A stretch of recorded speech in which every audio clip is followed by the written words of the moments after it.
మహిమ కలిగిన మా తండ్రి, ఉన్నతమైన మీ నామాన్ని స్తుతిస్తూ ఉన్నాం. సంఘమును దినదిన అభివృద్ధి చేయాలని మేము వేసుకుంటున్న ప్రణాళికలు మీ చిత్తమని మేము గ్రహించగలిగాం. తండ్రి, ఎవరికి ఇచ్చిన బాధ్యతను వాళ్ళు సమర్థవంతంగా నెరవేరుస్తూ అనేక ఆత్మలను మీ సన్నిధిలో నిలబెట్టే అవకాశం మాకు ఇవ్వండి. సత్యము కొరకు, సంఘము కొరకు బాధ్యతలు తీసుకుంటున్న ప్రతి ఒక్కరిని దీవించండి. ఇది గొప్ప పని. పరిచారకులుగా వారు చేయుచున్న పనికి ప్రతిఫలం పరలోకంలో ఉందని మీ పిల్లలు గుర్తించి శ్రద్ధ కలిగి పనిచేయటకు అవకాశం ఉంది. వింటున్న ప్రతి హృదయమునకు తెలివినివ్వండి. వాక్యమందు చెప్పబడుతున్న ప్రతి సంగతిని బట్టి మా మనసులను ఆయత్తపరుచుకొని మీ మార్గంలో పరుగులు తీయటకు వీలు కలిగించమని వేడుకుంటూ యేసుక్రీస్తు వారి ఉన్నతమైన నామమున ఈ ప్రార్థన సమర్పిస్తున్నాము తండ్రి, ఆమెన్. క్రీస్తునందు చేరివచ్చిన ప్రియులకు మరొకసారి శుభములు, వందనాలు తెలియచేస్తూ ఉన్నాను.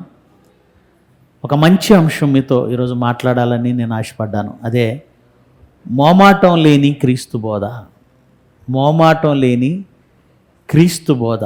ప్రియులరా, యేసుక్రీస్తుని గురించి అనేకులు మొదటి శతాబ్దంలో మాట్లాడుకున్న మాట ఏమిటంటే మోమాటం లేనివాడు.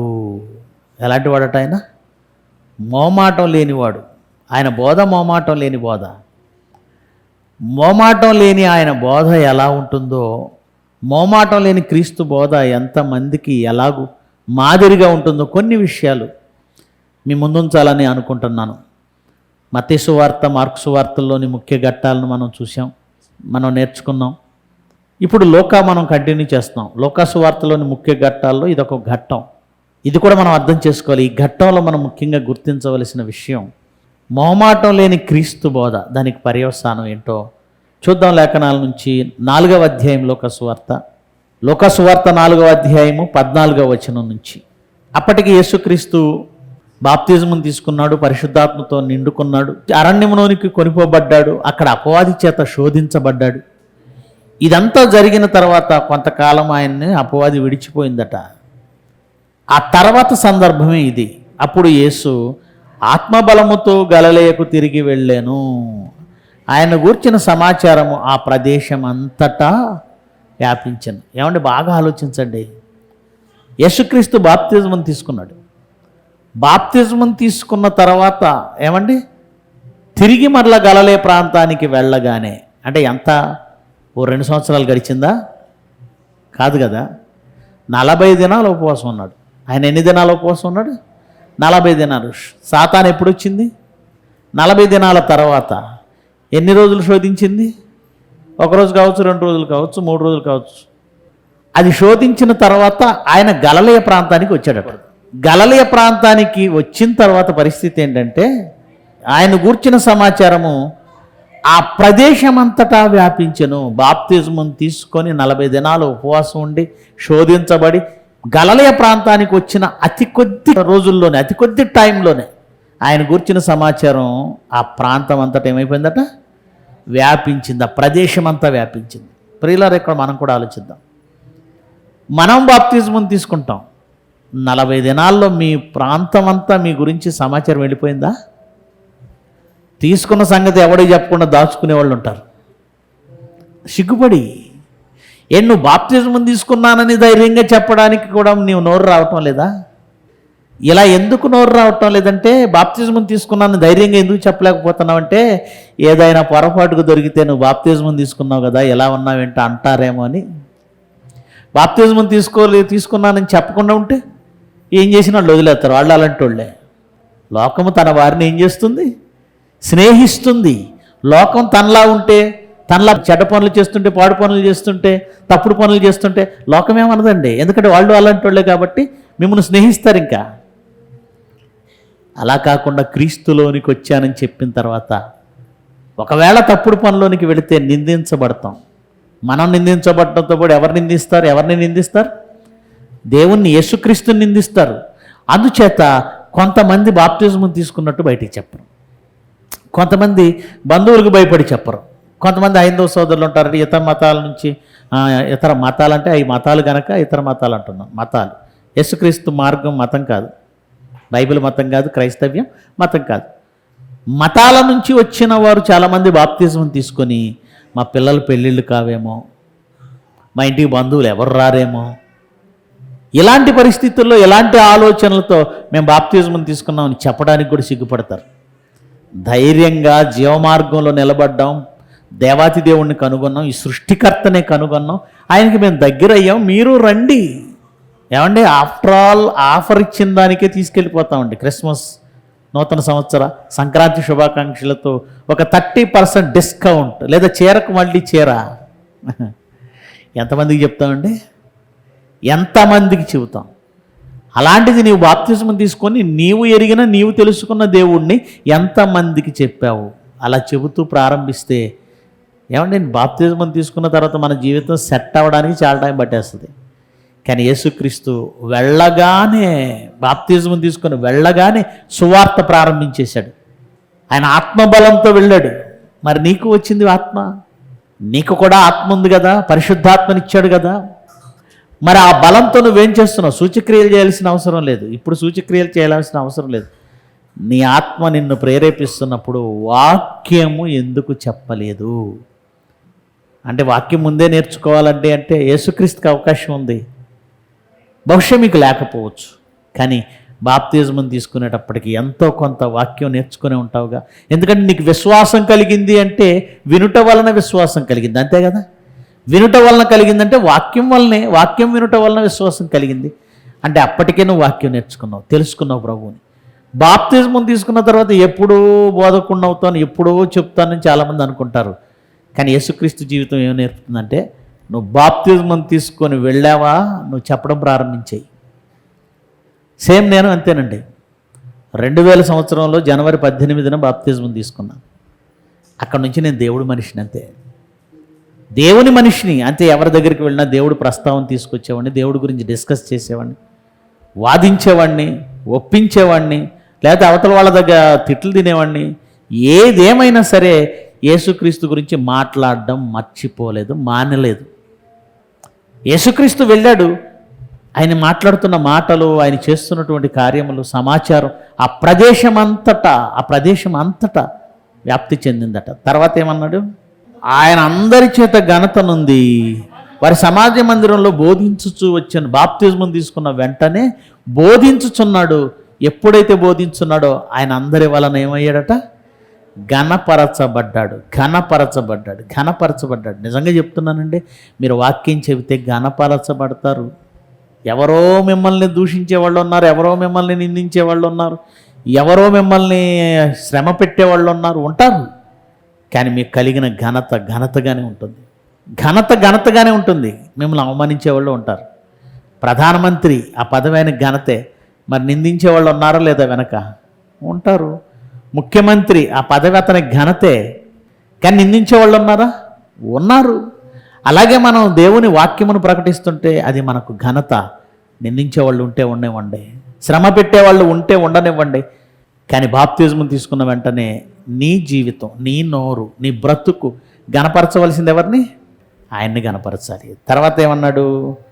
16, తర్వాత ఆయన తాను పెరిగిన నజరేతునకు వచ్చి, తాను పెరిగిన నజరేతు అంటే యేసుక్రీస్తు అక్కడే పెరిగాడు.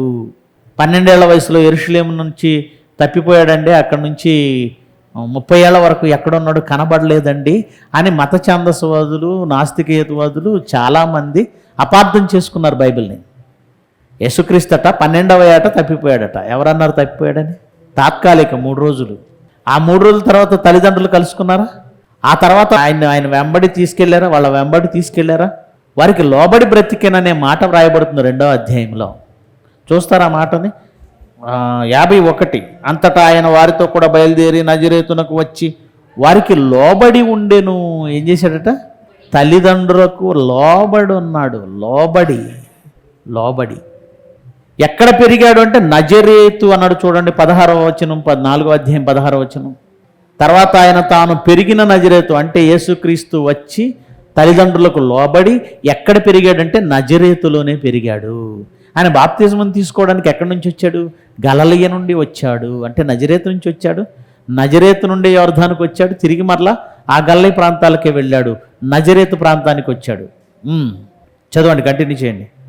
తన వాడుక చొప్పున విశ్రాంతి దినమందు సమాజ మందిరంలోనికి వెళ్ళి చదువుటకై నిలుచుండగా తన వాడుక చొప్పున అన్నాడు. తన వాడుక అలవాటు, ఉదయం లేవగానే బ్రష్ చేయటం అలవాటు, టిఫిన్ చేయటం అలవాటు, ఏమండి స్నానం చేయటం అలవాటు, రెగ్యులర్గా టిఫిన్ చేస్తాం, రెగ్యులర్గా లంచ్ చేస్తాం, రెగ్యులర్గా డిన్నర్ చేస్తాం. ఏమండి ఎప్పుడో ఆరోగ్యం బాగోకపోతేనో లేదంటే అజీర్ణంగా ఉంటేనో అప్పుడు తినడం మానేస్తాం. కానీ ప్రతిదినం ఖచ్చితంగా టిఫిన్ చేస్తామా? చేస్తాం. ప్రతిదినం తప్పకుండా లంచ్ చేస్తామా? చేస్తాం. మరి ప్రతి వారం ఖచ్చితంగా దేవుడి దగ్గరికి రావాలి. ఇది ఎందుకు రావటం లేదు? ప్రతిరోజు దేవుని దగ్గరికి వెళ్ళాలి. ఇది ఎందుకు రావటం లేదు? యేసుక్రీస్తుకి వాడుకట. ఏంటి వాడుక? సమాజ మందిరంలోనికి వెళ్ళడం వాడుక. మరి మీకు వాడుకగా అయ్యిందా? వాడుక అయ్యిందా మీకు దేవుని దగ్గరికి రావడం, దేవుని సన్నిధికి రావడం వాడుక అయ్యిందా? యేసుక్రీస్తు జీవితం మనకు మాదిరండి. ఆయన అడుగుజాడల యందు మనం నడుచుకొనవలనని మనకి ఏముంచిపోయాడట ఆయన? మాదిరి. 2:21 పేతురు గారు రాసిన మొదటి పత్రిక 2:21 ఆ మాట ఉందో తర్వాత చదువుకోండి. ఆయన మనకు మాదిరి, తన అడుగుజాడల యందు. ఆయన ఏం చేస్తున్నాడు? నిజంగా ఆయనలా బ్రతకపోతే పరలోకం ఆశించడం తప్పేనండి.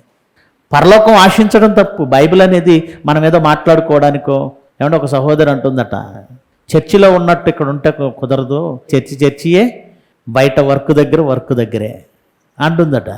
అయ్యో, ఇంత వాక్యం చెబుతున్న మన దగ్గరకు వచ్చి, సత్యవాక్యం ఉన్న మన దగ్గరకు వచ్చి, చర్చిలో ఉన్నంతవరకే వాక్యం, బయట లేదు అనుకుని బ్రతుకుతుంది అంటే మనోనేత్రాలకు ఏం కలుగు చేయబడిందో తెలుసా? గ్రొడ్డితనం. అపవాది ఘోరంగా మోసం చేస్తుంది. అది వాళ్ళకి అర్థం కావటం లేదు.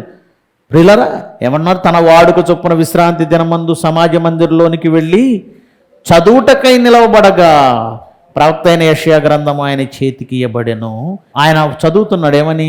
ప్రభు ఆత్మ నా మీద ఉన్నది, బేదలకు సువార్త ప్రకటించుటకై ఆయన నన్ను అభిషేకించెను, చెరలో ఉన్న వారికి విడుదలను, గుడ్డివారికి చూపును కలుగునని ప్రకటించుటకు, నలిగిన వారిని విడిపించుటకు, ప్రభు హితవత్సరము ప్రకటించుటకు ఆయన నన్ను పంపి ఉన్నాడు. ఆ భాగాన్ని చదువుతున్నాడు యేసుక్రీస్తు అని వ్రాయబడి ఉన్న చోట ఆయనకు దొరికెను. ఆయన గ్రంథము చుట్టి పరిచారకునికి ఇచ్చి కూర్చుండెను. సమాజ మందిరంలో ఉన్న వారందరూ ఆయన్ని తేరి చూడగా, అందరు చూస్తున్నారు, చదివాడు కదా, ఎంత చక్కగా చదివాడో, ఎంత ఆకర్షణగా ఉందో ఆయన మాట. సమాజం అంతా ఆయన వైపు తేరి చూచారట. అలా తేరి చూడగా ఆయన ఒక మాట చెప్పాడు, నేడు మీ వినికిడిలో ఈ లేఖనము నెరవేరినదని వారితో. ఏమండి? బాప్తిజం తీసుకొని వచ్చి గ్రంథాన్ని చదివి, ఇది మీ వినికిడిలో నేడు నెరవేరింది అన్నాడు. ఏమని? ప్రభు ఆత్మ నా మీద ఉన్నది, అది నెరవేరింది అన్నాడు. అంటే చదివిన ఆయన ప్రభు ఆత్మను పొందాడా? అంతే కదా దాని అర్థం. ఈ లేఖనము మీ వినికిడిలో నేడు నెరవేరి ఉన్నది అంటే అర్థం ఏంటంటే, ఆయన ఏం చదివాడు ఒకసారి చూడండి. ఆయన చదివినవన్నీ ఇప్పుడు నెరవేరాయి అన్నాడు. అంటే ఏమేమి నెరవేరినట్లు చెబుతున్నాడు ఆయన? ప్రభు ఆత్మ నా మీద ఉన్నది అన్నాడు. అంటే చూసేవాళ్ళకి ఎలా ఉంటుందండి? ఏంటి, నీ మీద ఉందా? అంతేగా, నీ మీద ఉందా? ఈరోజు బాప్తిజం తీసుకున్న ప్రతి ఒక్కరికి ప్రభు ఆత్మ వచ్చేస్తుంది. కానీ ఆ రోజుల్లో ప్రభు ఆత్మ రావడం అంటే అతను ప్రకటించే ప్రవక్త అయి ఉంటాడు, లేదా రాజు అయి ఉంటాడు. అలా ప్రత్యేకంగా కొందరికి మాత్రమే ఆత్మ నిలుస్తుంది. అలాంటిది యేసుక్రీస్తు నిలబడి ప్రభు ఆత్మ నా మీద నిలిచి ఉన్నది అనగానే వాళ్ళందరికీ ఎలా ఉంటుందండి? ఈయనెవరు? ఏంటి, దేవుని చేత ఎన్నుకోబడినవాడా? ప్రవక్త? రాజా?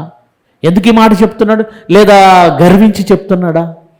ఇలాంటి ఆలోచనలు అనమాట వాళ్ళకి. తర్వాత ఏముంది? బేదలకు సువార్త ప్రకటించుటకు ఆయన నన్ను అభిషేకించాడు అన్నాడు. ఇంకేమన్నాడు? చెరలో ఉన్న వారిని విడుదలను, గుడ్డివారికి చూపును కలుగునని ప్రకటించుటకు, నలిగిన వారిని విడిపించుటకు, ప్రభు హితవత్సరం ప్రకటించుటకు ఆయన నన్ను పంపాడు, నన్ను అభిషేకించాడు, నన్ను ఎన్నుకున్నాడు, నా మీద ఆత్మ ఉంది, ఇదిగో నెరవేరింది ఇదంతా అన్నాడు. అప్పుడు వాళ్ళు ఎలా స్పందించారో చూడండి. అప్పుడు అందరూ ఆయన గురించి సాక్ష్యం ఇచ్చుచు ఆయన నోట నుండి వచ్చిన దయగల మాటలకు ఆశ్చర్యపడి, ఈయన యోసేపు కుమారుడు కాదా అని చెప్పుకొనుచుండగా, సామాన్య ప్రజలండి, ఆయన మాటల్లో దయ ఉంది. ఏముంది? నలిగిన వారిని విడిపించుతానన్నాడు, కుంటివారికి గుడ్డివారికి విడుదల కలుగుతుందన్నాడు, చెరలో ఉన్న వారికి విడుదల అన్నాడు, గుడ్డివారికి చూపు అన్నాడు. ఏమంటే ఎలా ఉంటుందండి ఈ మాటలు వింటుంటే? వాళ్ళందరికీ ఎంతో దయ పొందినట్టుగా, ఆదరణ పొందినట్లుగా, సామాన్య ప్రజలు ఆదరణ కలిగిన మాట. ఎందుకంటే అప్పటికే ఏమంటే భయంకరమైన రోమా ప్రభుత్వం చెరలో ఉన్నారు, వాళ్ళు పాపపు చెరలో ఉన్నారు వాళ్ళు. ధర్మశాస్త్రం అని చెరలో ఉన్నారు. నేను మిమ్మల్ని విడిపిస్తాను అంటే ఎలా ఉంటుందన్నమాట? ఆయన విడిపిస్తానన్న చెర పాపం అనే చెర, ధర్మశాస్త్రం అనే చెర. కానీ వాళ్ళకి ఏమైనా అర్థం కావచ్చు, అది రోమా ప్రభుత్వపు చెర అయినా అనుకోవచ్చు. కానీ చెరలో నుంచి విడిపిస్తా అన్నాడు, గుడ్డి వాళ్ళకు చూపునిస్తానంటున్నాడు, ఏమండి విడుదల కలిగిస్తానంటున్నాడు. ఈ మాటలన్నీ వాళ్ళకి దయగలిగిన మాటలు. సామాన్య ప్రజలట ఆనందిస్తున్నాడు. చూడండి, ఈయన యోసేపు కుమారుడు కాడా అని చెప్పుకొని చుండగా ఆయన వారిని చూచి, వైద్యుడా నిన్ను నీవే స్వస్థపరుచుకొనుము అను సామెత చెప్పి మీరు ఏం చేస్తారో తెలుసా అన్నాడు. మీరు ఎలాంటి వాళ్ళో తెలుసా? ఏమంటున్నాడు? వైద్యుడా నిన్ను నీవే స్వస్థపరుచుకొనుము అను మాట చెప్పి కపెర్నహూములో ఏ కార్యములు నీవు చేసితివని వింటిమో ఆ కార్యములు ఈ నీ స్వదేశమందు చేయమని మీరు నాతో చెప్పుదురా. నేను నా దయగల మాటలు మీరు విన్నారు కదా, సంతోషపడుతున్నారు కదా. నా ప్రజలు, నా సొంత ప్రజలు మీరంతా. కానీ మీరు ఎలాంటి వాళ్ళు తెలుసా? వైద్యుడా నిన్ను నీవే స్వస్థపరుచుకోమని చెప్పే జనం మీరు అన్నాడు. మీరు సామాన్యులు కాదు. వైద్యుడా నిన్ను నీవే. యేసుక్రీస్తు శిలువలో వేలాడుతున్నాడు. శిలువలో వేలాడుతున్నప్పుడు వాళ్ళు ఏమన్నారు? నీవు క్రీస్తు అయితే నిన్ను నీవే రక్షించుకో. అంటే వైద్యుడా నిన్ను నీవే స్వస్థపరుచుకో అంటే ఎలా ఉంటుందంటే నిన్ను రక్షించుకొని చెప్పే రోజు ఉంది. మొఖాన్ని పట్టుకొని అలా అంటే మీరు సామాన్యులు కాదు, మీరు చర్చికి రారు, అవసరమైతే సంఘాన్ని నాశనం చేస్తారు అన్నాను అనుకోండి. నేను మీకు కోపం వస్తుందా, సంతోషం వస్తుందా? కోపమే వస్తుంది. అలా ఎందుకు మాట్లాడుతున్నాడు అన్నయ్య? ఏదైనా ఉంటే మాకు ప్రత్యేకంగా చెప్పాలి. ఇలా మాట్లాడేస్తుందంటే ముఖం మీద ఎవరైనా అలా చెప్పేస్తారా? ముఖం మీద మాట్లాడేస్తారా? యేసుక్రీస్తు మాట్లాడుతున్నాడు. కపెర్నహూములో చేసిన సూచక్రియలు మా దగ్గర విస్తారమైన సూచక్రియలు చేశాడట కపెర్నహూములో. కానీ స్వజనుల దగ్గర ఎక్కువ చేయలేదండి. ఎందుకంటే ఆయన యందు వారు విశ్వాసం ఉంచలేదు. స్వజనుల దగ్గర ఎక్కువ చేయలేదు. వాళ్ళు అడుగుతారట, ఏదో అక్కడ చేసావు కదా, మా దగ్గర చెయ్యి. ఇంకా ఏమంటున్నారు చూడండి 24. మరియు ఆయన ఏ ప్రవక్తయు స్వదేశమందు హితుడు కాదని మీతో నిశ్చయంగా చెప్పుచున్నాను. స్వదేశమందు హితుడు కాడు. ఎన్ని సూచక్రియలు కపెర్నహూములో చేస్తాను, మీ దగ్గర ఎక్కువ చేయమని మీరు అడుగుతారు. ఎందుకు నేను చేయనంటే, ఎందుకు నేను చెప్పనంటే, ఎందుకు నేను మీ దగ్గర సూచక్రియలు చేయనంటే, ఏ ప్రవక్తయు స్వదేశమందు హితుడు కాడు. స్వదేశంలో మేము ఘనులం కాలేము. ప్రవక్త ఘనుడు కాడు. సొంత ప్రాంతంలో స్వజనుల మధ్య, సొంత వాళ్ళ మధ్య ఒక బోధకుడు ఎప్పుడు హితుడు కాడు. తమ కళ్ళ ముందే పెరిగినవాడు, తమ కళ్ళ ముందే ఉన్నవాడు, లోకాన్ని రక్షించేవాడంటే ఆ రోజు యూదులు నమ్మలేకపోయారు. తమ కళ్ళ ముందు పుట్టినవాడు, తమ కళ్ళ ముందు పెరిగినవాడు మాకు పరలోకానికి తీసుకెళ్ళే మంచి బోధ చేస్తాడంటే ఈ జనులు నమ్మరు. మా ఊర్లో పెట్టిన వాళ్ళు నమ్ముతారా? మా ఊర్లో పుట్టిన వాళ్ళు, నేను ఏ ఊర్లో పుట్టానో ఆ ఊర్లో వాళ్ళు నమ్మరు. వారికి నేను హితుడిని కాదు, హితుడని అనుకోరు. అది ఏ ప్రవక్త తన స్వదేశంలో గనుడు కాడు. అలాగని ప్రకటించొద్దాని లేదు, ప్రకటించు, సాక్ష్యార్థమై ప్రకటించు. ఏమండి ఈ మాటను బట్టి మేము ఆ ఊర్లో వాక్యం చెప్పమండి అనకండి. చెప్పాలి, మీ ఊరికి మీరు చెప్పాలి. మీరు ఘనులవ్వరు, కానీ సాక్ష్యార్థమై మీరు ప్రకటించిన వారు అవుతారు. దేవుని కోసం మీరు ప్రకటించిన వారు అవుతారు. యేసుక్రీస్తు అన్నాడు, నేను మీ దగ్గర ఎక్కువ సూచక్రియలు చేయను, మొహమాటం లేదు. ఎందుకంటే ఏ ప్రవక్త స్వదేశమందు గనుడు కాడు, హితుడు కాడు అన్నాడు అని ఒక ఉదాహరణ చెప్పాడండి. 25 ఏలియా దినముల యందు 3 ఏండ్ల 6 నెలలు ఆకాశము మూయబడి దేశమంతటను గొప్ప కరువు సంభవించినప్పుడు, మీ అందరికీ తెలుసు ఏలియా దినాల్లో గొప్ప కరువు సంభవించింది. అలా కరువు సంభవించినప్పుడు ఎక్కడికి పంపించాడండి దేవుడు? మొదట కెరీతు వాగు దగ్గరకు పంపించాడు. ఆ కెరీతు వాగు దగ్గరుండు కాకోలములు నీకు ఆహారం తీసుకొస్తాయన్నాడు. కాకోలములు ఏం తీసుకొచ్చాయి? రొట్టె మాంసం. కరువు కాలంలో కూడా ఒక సేవకుడిని మంచి మాంసాహారంతో, నాన్ వెజ్తో పోషించే కెపాసిటీ ఎవరికి ఉంది? దేవుడికి. ఆ తర్వాత కరువు భారం అవుతుంది. ఇదిగో సారేపతను గ్రామం వెళ్ళు, అక్కడ ఒక విధవరాలు కనబడుతుంది, ఆ ఇంట నేను నిన్ను పోషిస్తాను అన్నాడు. ఇక్కడ యేసుక్రీస్తు ఏమన్నాడంటే, చదవండి ఏమన్నాడు? ఏలియా సీదోన్లోని సారేపతను ఊర్లో ఉన్న ఒక విధవరాలి యొద్దకే గాని మరి ఎవని యొద్దకు పంపబడలేదు. ఇక్కడ విధవరాండ్లు ఇశ్రాయేలీలు చాలామంది ఉన్నారట, లేరా? విధవరాండ్లు ఇశ్రాయేలీలో చాలామంది ఉంటే సారేపతి గ్రామంలో ఉన్న ఆ విధవరాల దగ్గరికే పంపబడ్డాడు. ఎందుకండి మనం అనుకుంటున్నాం విధవరాలు ఏలియాని పోషించింది అనుకుంటున్నాం, కానీ ఏలియాని విధవరాల్ని పోషించాడు. ఆమెకట చిన్న కొద్ది పిండి ఉందట, కొద్ది నూనె ఉందట, కట్లేరుకోవడానికి వచ్చింది. ఏలియా చూసి, అమ్మ నా కోసం రొట్టె కాల్చుకొని తీసుకురా అన్నాడు. అయ్యో మరి నాకు నా బిడ్డకే ఉంది, మేము చావక ముందు దీన్ని తినాలని నేను ప్రయాసపడుతున్నాను. అమ్మా నీ బుడ్డిలో నూనె అయిపోదు, నీ తొట్టిలో పిండి అయిపోదు, తీసుకురా మొదట నా కోసం అన్నాడు. తెచ్చిన తర్వాత ఎలా ఉంది అంటే ఆమె నూనె పొంగి పొర్లుతుంది, పిండి. ఎన్ని సంవత్సరాలు, 3.5 సంవత్సరాలు కరువులో వాళ్ళు తృప్తిగా ఉన్నారు. అంటే ఒక సేవకుడు, ఒక బోధకుడు, ఒక సేవకుడు వెళితే వారికి పోషణ ఉంటుంది. ఏలియా ఆమెను పోషించాలి. ఏలియాని సారేపతిలో ఉన్న విధవరాల దగ్గరికి ఎందుకు పంపించాడు? మిగతా విధవరాల దగ్గరికి ఎందుకు పంపించలేదు? ఇక్కడే మీకు అర్థం కావాలి. ఒక సేవకుడిని సేవకుడిగా ఘనపరిచేవారు ఎవరున్నారో వాళ్ళ దగ్గరికి మాత్రమే పంపించాడు. అంటే సారేపతిలో ఉన్న విధవరాలు భక్తి కలిగినది, దైవజనుణ్ణి ప్రేమించేది, దేవుణ్ణి ప్రేమించేది, దైవజనుణ్ణి గౌరవించేది. యేసుక్రీస్తు ఎందుకు ఈ ఉదాహరణ చెప్పాడు తెలుసా? మిగతా వారి దగ్గరికి పోకపోవడానికి గల కారణం వారి అవిధేయత. ఈమె యొద్దకే పంపబడ్డానికి గల కారణం ఆమె విధేయత, ఆమె భక్తి, ఆమెలో ఉన్న అనుకూలమైన స్వభావం, వినయ స్వభావం. కనుక ఎవరి దగ్గరికి నేను వెళ్ళి సూచక్రియలు చేస్తాను తెలుసా? విధేయత చూపేవారి దగ్గర, కనీసం స్వీకరించేవారి దగ్గర. కానీ మీరు ఎలాంటి వాళ్ళు? నన్ను అంగీకరించరు, నేను మీకు హితుణ్ణి కాదు. ఒకసారి ఆలోచించండి. ఏలియా ఎలాగో ఒక్క ఆమె దగ్గరికి పంపబడ్డాడో నేను అలాగే నన్ను ప్రేమించే జనుల దగ్గరికి వెళ్తాను. తర్వాత ఏమంటున్నాడు? లూకా వార్త అదే చదువుతున్నాం, 4వ అధ్యాయము 27. మరియు ఎలీషా కాలమందు ఇశ్రాయేల్లో అనేక కుష్ఠరోగులుండినను సిరియా దేశస్థుడైన నయమాను తప్ప మరి ఎవడునూ శుద్ధి నొందలేదు. అంటే ప్రవక్త మీద ఇశ్రాయేలీలకి ఏం లేదు? నమ్మకం లేదు. ఎంతమంది కుష్ఠరోగులు ఉన్నారు, ప్రవక్త దగ్గరికి వెళితే మేము బాగుపడతామన్న జ్ఞానం ఒక్కడికి లేదు. ఎక్కడో సిరియా దేశం వాడైన నయమాన్ వచ్చి బాగుపడ్డాడు. మీరు ఇలాంటి వాళ్ళు అనే వాళ్ళతో ఎంత డైరెక్ట్గా చెప్తున్నాడు చూడండి. మీరు ఇలాంటి వాళ్ళు, నేనున్నాను. మీరు ఒక ఏలియా ఎలాగైతే సారేపతి గ్రామంలో ఉన్న స్త్రీ వద్దకు పంపబడిందో అలాగే ఎవరికో నా వలన ప్రయోజనం, మీకు కాదన్నాడు. మీరు నన్ను పట్టించుకోరు. ఇదిగో నయమాన్ అనేటువంటి వాడు, సిరియా నుంచి వచ్చిన నయమాన్ అనేవాడు స్వస్థత పొందాడు. మరి మిగతా వాళ్ళు ఎందుకు స్వస్థత పొందలేదు? అందుకే మా ఊరిలో ఉన్న వాళ్ళకంటే చుట్టుప్రక్కల ఉన్నవారు వచ్చి ఇక్కడ స్వస్థత పొందుతున్నారు. ఏ స్వస్థత? ఆత్మకు స్వస్థత. మరి ఈ ఊరిలో వాళ్ళు ఎందుకు రారు? వాళ్ళకి నేను హితుణ్ణి కాదు, వాళ్ళకి లెక్కలేదు. ఎలీషా వంటి వాడే వారి మధ్య ఉంటే ఏమండి, ఆ ఊరిలో కుష్ఠరోగులు ఎంతమంది ఉన్నా ఆయన అంటే లెక్కలేదండి, ఆయన మీద నమ్మకం లేదండి. గనుక ఎందుకు ఈ మాట చెబుతున్నాడు? నేను మీ మధ్య పుట్టిన వాడిని. ఆ గలిలయలో నజరేతులోకి వచ్చాడు కదా, నజరేతులోనే ఆయన పుట్టాడు కదా, ఆ నజరేతులో మాట్లాడుతున్న మాటలు ఇవన్నీ. నేను మీ మధ్య పెరిగాను. పుట్టింది యెరూషలేములో లేండి, యోదయ ప్రాంతంలో పుట్టాడు.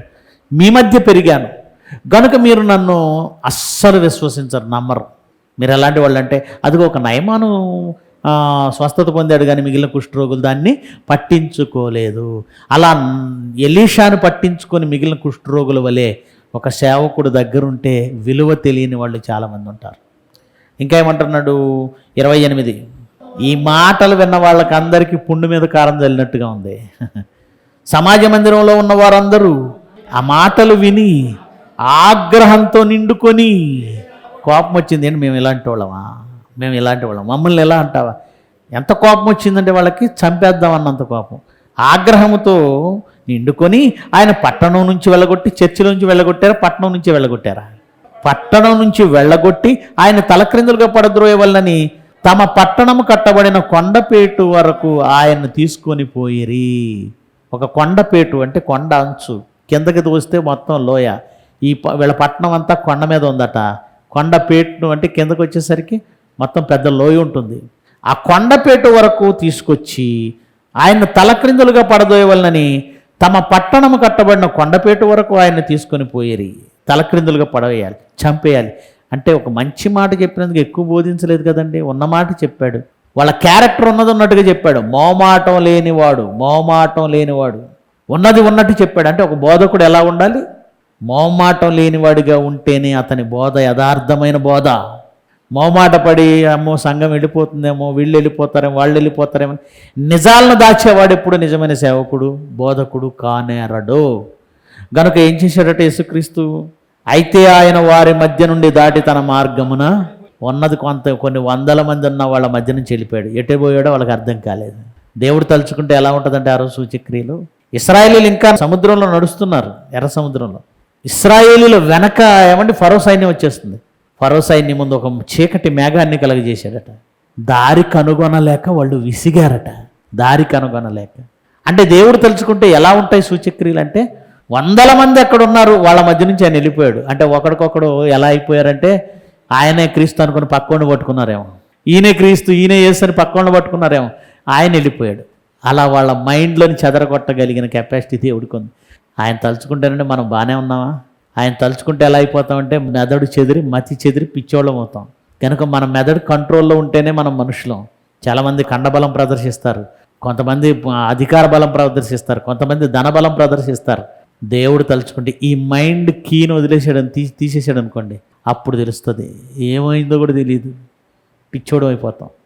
గనుక ఆ రోజు వాళ్ళందరి మధ్య నుండి ఎవరు దాటిపోయారు? యేసుక్రీస్తు దాటిపోయాడు. గనుక ప్రియులరా, మరి ఈ సందర్భంలో మనం జాగ్రత్తగా ఆలోచిస్తే, బాప్తిజం తీసుకున్న వెంటనే పనిలోనికి దిగిపోయాడు. బాప్తిజం తీసుకున్న వెంటనే ప్రజల మధ్య ప్రకటించడం ప్రారంభించాడు. అలా ప్రకటించేటప్పుడు కూడా నేను కొత్తగా వచ్చి ఏమనుకుంటారని కాదు, మోమాటం లేనివాడిగా ఉన్నది ఉన్నట్టుగా తన గురించి రాయబడిన లేఖనం, లేఖనం నీ గురించే. కోపం వచ్చింది చాలామందికి, సామాన్య జనులకు ఆనందం వచ్చింది, అక్కడ ఉన్నటువంటి శాస్త్రుల పరిచయం లాంటి వాళ్ళకి కోపం వచ్చింది. ఇంకా పైగా వాళ్ళని ఎలాంటి మాటలతో ఆయన రేపుతున్నాడు అంటే, మీరు నమ్మరు నన్ను, మీరు ఎలాంటి వాళ్ళు అంటే, అదిగో మీ ఆ ఎలీషా దగ్గర ఉన్నటువంటి వాళ్ళు, ఎలీషా ఉన్న ఊరిలోనే అనేక మంది ఉన్నారు కుష్ఠరోగులు, కానీ ఎవరు ఆయన విశ్వసించలేదు. అలాగే మీరు కూడా నన్ను విశ్వసించరు. వాళ్ళకు వచ్చిన కోపానికి చంపేద్దాం అన్నంత చంపేయడానికి తీసుకెళ్లారు. కానీ ఆయన సమయం ఇంకా రాలేదు కనుక వారు ఆయన్ని ఏమీ చేయలేకపోయారు. గనుక ప్రియులారా, ఈ మాటలలో మనం నేర్చుకోవలసింది ఎంత ఉందో ఆలోచించండి. ఇలా ప్రతి సందర్భాన్ని విశ్లేషించుకుంటూ మరలా లోకాసు వార్తలోని ముఖ్య ఘట్టాలన్నింటినీ మీతో మాట్లాడాలని నేను ఆశపడుతున్నాను. తలవంచండి, ప్రార్థన చేస్తాను. మహిమ కలిగిన మా తండ్రి, మరొకసారి మిమ్మల్ని స్తుతిస్తూ ఉన్నాం. లేఖనాలలో మా కొరకు వ్రాయబడిన సత్యాలు ఒక్కొక్కటి అర్థం చేసుకుంటుంటే నాయన, అమృత సమానమైన వాక్కులవి. కేవలం వినుటకే మేము పరిమితం చేస్తే శాపగ్రస్తులం అవుతాం. తండ్రి, సంఘాన్ని జ్ఞాపకం చేసుకోండి. మరి సంఘం అభివృద్ధి కొరకు నాయన, తప్పిపోయిన వారి కొరకు ప్రణాళికలు రూపొందించుకున్నాం. చక్కగా వాటిని అమలుపరిచే సత్యం కొరకు నిలబడే ధైర్యం మీ పిల్లలకి ఇవ్వండి. ఇది వారికి ఇవ్వబడిన బాధ్యత, భాగ్యమని అర్థం చేసుకొని మీ పని చేయుటకు మంచి మనస్సు ఇవ్వండి. మీ కుమారుడు జయశాల్ గారికి మంచి ఆరోగ్యము, ఆయుష్ ఇవ్వండి. ప్రసన్నబాబు గారికి, ఆయన కుటుంబానికి మంచి ఆరోగ్యం, ఆయుష్ ఇవ్వండి. జాన్సన్ డాక్టర్ గారి కుటుంబాన్ని జ్ఞాపకం చేసుకోండి. సంఘంలో ఉన్న నాయన బిడ్డలు అనారోగ్యంతో ఎవరైనా ఉంటే వారిని కాపాడండి. బాధలలో ఉన్నారు మీ పిల్లలు, మీ చిత్తానుసారంగా వారి బాధలను తీర్చండి. యేసుక్రీస్తు వారి ఉన్నతమైన నామమున ఈ ప్రార్థన సమర్పిస్తున్నాము తండ్రి, ఆమెన్. అందరికీ వందనాలు.